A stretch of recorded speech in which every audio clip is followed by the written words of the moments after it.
Je m'appelle Esgawaru.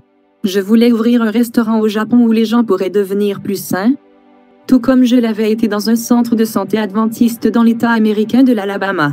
Voyez-vous, mon mari et moi avons quitté notre maison au Japon pour nous rendre en Alabama afin de nous faire soigner pour son cancer. J'étais une adventiste du 7e jour et j'avais entendu dire que les médecins adventistes travaillant dans une station thermale pourraient être en mesure d'aider. Mon mari n'était pas chrétien.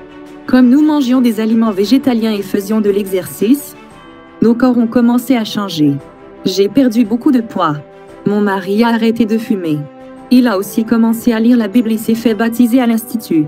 Mon mari est mort une semaine après son baptême. Il n'avait que 56 ans. J'étais triste, mais j'étais aussi heureuse car nous avions convenu de nous retrouver au paradis. De retour au Japon, j'ai compté mes économies et j'ai réalisé que j'avais plus qu'assez pour vivre.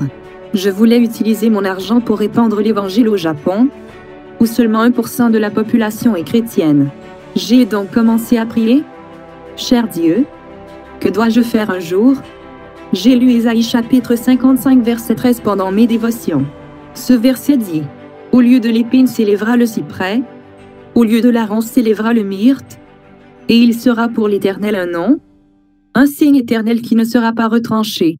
À ce moment-là, j'ai su que je voulais ouvrir un restaurant où je pourrais aider les gens à devenir plus sains et à se sentir mieux, comme je l'avais fait en Alabama. Peut-être pourrais-je aussi gagner leur confiance et les orienter vers Jésus. J'ai décidé d'appeler le restaurant Myrtle, d'après ce verset d'Ésaïe.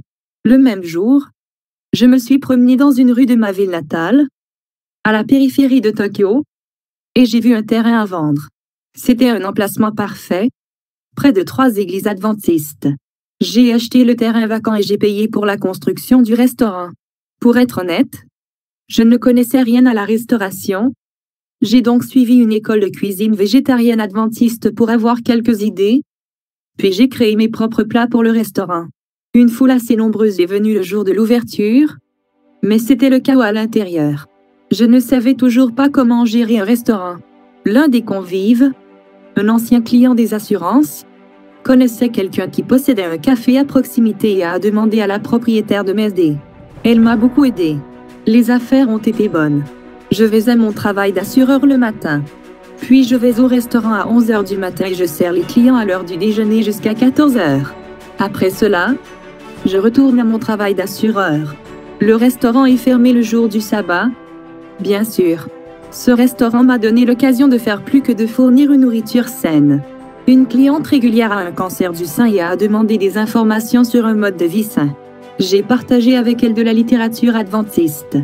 Un autre client, une femme célibataire, m'a dit qu'elle cherchait de nouveaux amis. Je l'ai invitée à visiter mon église, et elle est venue plusieurs fois.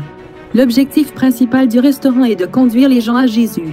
Ellen White dit: nos restaurants doivent être dans les villes, car sinon les ouvriers de ces restaurants ne pourraient pas atteindre les gens et leur enseigner les principes d'une vie juste.